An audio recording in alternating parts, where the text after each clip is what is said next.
सातारा जिल्हा परिषदेमध्ये अध्यक्ष उपाध्यक्ष निवड प्रक्रियेसंदर्भात गोंधळाच्या प्रकरणावरती अखिल चित्रे यांनी ट्विट करत सत्ताधाऱ्यांवरती जोरदार टीका केली आहे। चित्रे यांनी उद्धव ठाकरे यांचा उल्लेख करत काही नेत्यांना आधीच धोक्याची जाणीव करून देण्यात आली होती असा दावा केला। तसंच बाळासाहेब ठाकरे यांच्या विचारांशी गद्दारी केल्याचा आरोप करत सध्याच्या राजकारणावर त्यांनी टीका केली आहे।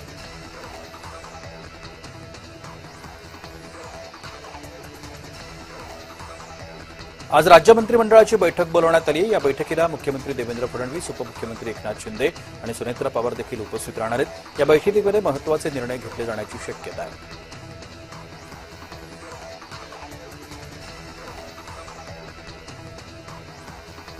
रुपाली चाकणकरांना दरवाजा लागल्यानं जखम झाली असल्याचा एका कार्यकर्त्यानं दावा केलाय। असा एक कार्यकर्त्याचा व्हिडिओ चाकणकरांनी फेसबुकवर टाकलाय। तसंच गेली 20-22 वर्ष सामाजिक राजकीय क्षेत्रात काम करताना जसजसा प्रगतीचा आलेख वाढत गेला तसतशी चिखलफेक करणारी विकृती वाढत गेली। तसंच असे लवकर समोर येईल असंही त्यांनी आपल्या पोस्टमध्ये म्हटलं।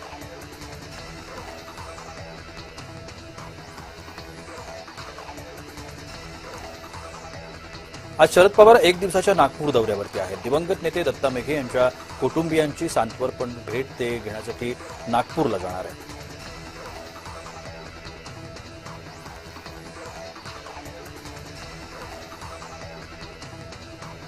वाशिममधले भाजप नेते राजू पाटील राजे यांनी काँग्रेस नेते विजय वडेट्टीवार यांच्यावर मानहानीचा दावा दाखल केलाय। जिल्ह्यातील नकली नोटा प्रकरणात राजू पाटील राजे यांचे संबंध असल्याचा आरोप वडेट्टीवार यांनी केला होता। या संदर्भात वडेट्टीवार यांच्यावरती 100 कोटींचा मानहानीचा दावा दाखल करण्यात आला।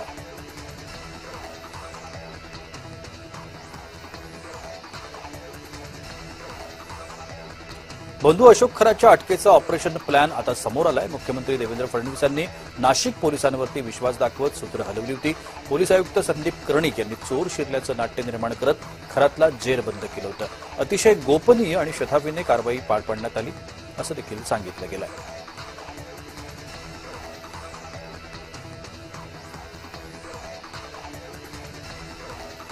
उपमुख्यमंत्री एकनाथ शिंदे आणि मुख्यमंत्री देवेंद्र फडणवीस यांच्यामध्ये वर्षा निवासस्थानी बैठक पार पडली। सध्याच्या राजकीय परिस्थितीवरती यात चर्चा झाल्याचं समजतंय। शिवसेना आणि भाजप वादावरती पडदा पडतो।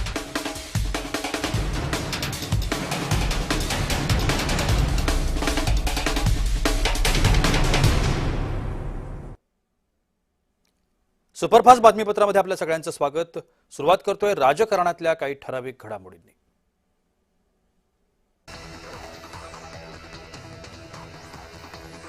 मुंबईतल्या सफाई कामगारांना तत्काळ घरे द्या। मुख्यमंत्री देवेंद्र फडणवीसांनी महापालिका आयुक्तांना हे आदेश दिले। 12 जून 2015च्या निर्णयानुसारच घरांचं वाटप करण्याचे हे आदेश देण्यात आले। भाजप आमदार भाई गिरकर यांनी या संदर्भातली मागणी केली होती।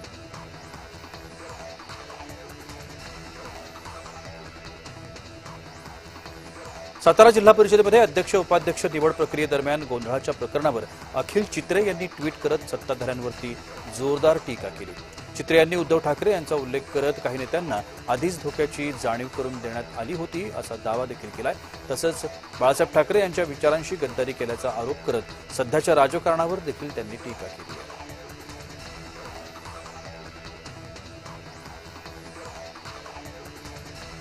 आज राज्य मंत्रिमंडळाची बैठक बोलवण्यात आली आहे। या बैठकीला मुख्यमंत्री देवेंद्र फडणवीस, उपमुख्यमंत्री एकनाथ शिंदे आणि सुनेत्रा पवार देखील उपस्थित राहणार आहेत। या बैठकीमध्ये महत्त्वाचे निर्णय घेतले जाण्याची शक्यता आहे।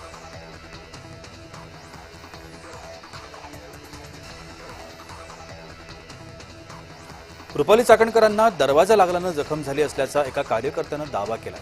असा एक कार्यकर्त्याचा व्हिडिओ चाकणकरांनी स्वतःच फेसबुकवर टाकलाय।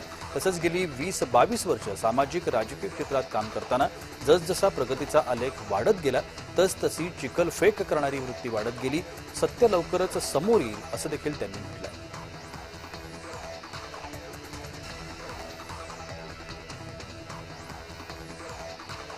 आज शरद पवार एक दिवसाच्या नागपूर दौऱ्यावर आहेत। दिवंगत नेते दत्ता मेघे यांच्या कुटुंबियांची ते सांत्वनपर भेट घेतील आणि त्यानंतर ते नागपूरला जाणार आहेत।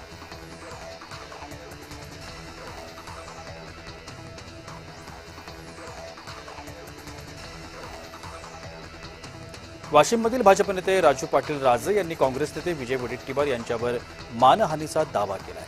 जिल्ह्यामध्ये नकली नोटा प्रकरणात राजू पाटील राजे यांचे संबंध असल्याचा आरोप वडेट्टीवार यांनी केला होता। या संदर्भात वडेट्टीवार यांच्यावर 100 कोटींचा मानहानीचा दावा करण्यात आला आहे।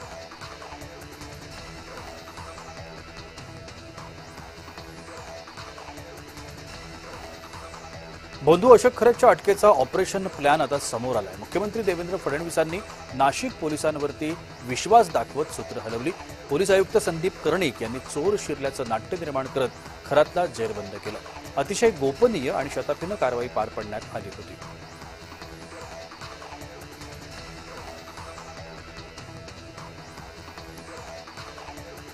उपमुख्यमंत्री एकनाथ शिंदे आणि मुख्यमंत्री देवेंद्र फडणवीस यांच्यामध्ये वर्षा निवासस्थानी बैठक पार पडली। सध्याच्या राजकीय परिस्थितीवरती चर्चा झाल्याचं देखील समजतंय। शिवसेना भाजप वादावरती पडदा पडतो का हे पाहणं आता महत्त्वाचं ठरणार आहे।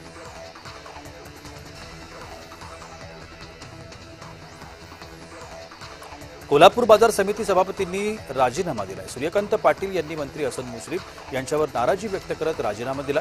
भ्रष्टाचाराला आळा घालण्याकरता घेतलेल्या निर्णयाला विद्यमान संचालकांकडून विरोध होत असल्याचं सूर्यकांत पाटलांनी म्हटलंय।